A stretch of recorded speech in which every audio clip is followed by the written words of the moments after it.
the 37 time passed. Yes. I'm not sure about the number 41, 19, and 23. Right.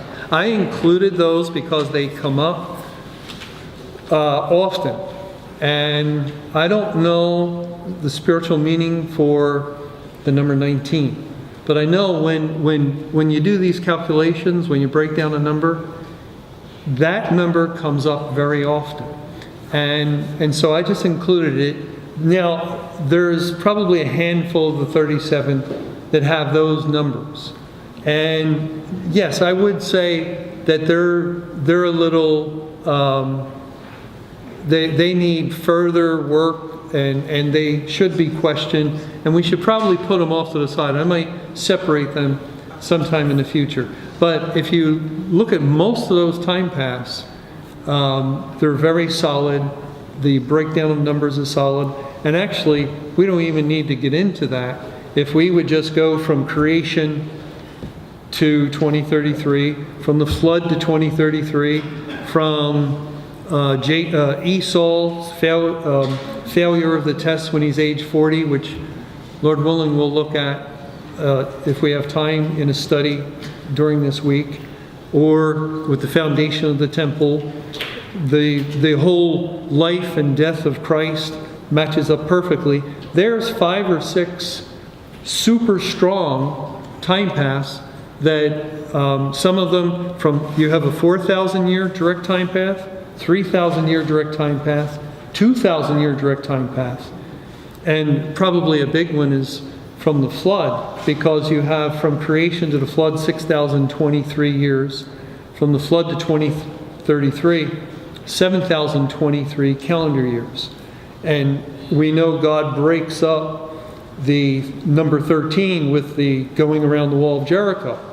Once, 6 times, 7 times on the 7th day, and 13 times then the wall comes down. And so the earth has been broken up into 2 epochs of time, 6,023, 7,023, although it's a calendar year, it's legitimate, because from the flood to the cross in 33 AD, 5,023 calendar years, which shows the legitimacy of counting from the flood, and also of adding that modifier of 23 years, just like from creation to the flood. So they're all very, very strong. Even if it was just Jesus's death on the cross in 33 AD to 2033, that's big. You know, that's a big deal. Remember when the year 2000 was coming, Y2K, and how everyone had their antennas up? They were so afraid. Yes, it had a lot to do with computers and the glitch they built into the system, but really it also had to do with that marker, 2,000 years supposedly from the birth of Christ. Actually, it was 1994 that was the 2,000th year from his birth, and 2033 will be 2,000 exact years from his death. And not only his death, I say that a lot, but what else happened in 33 AD? His resurrection, the day he rose. And there's scriptures that indicate that we will be positioned in a similar way to be of like resurrection.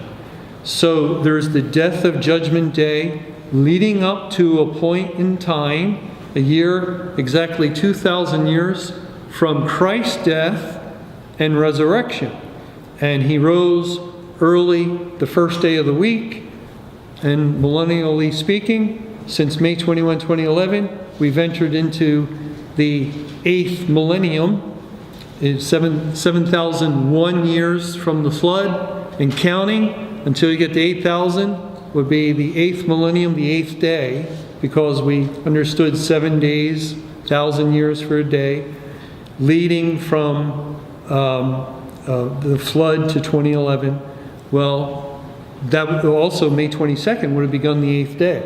And any point thereafter would be as though God is fulfilling Sabbath and observing the resurrection. But thank you. Thank you. Okay?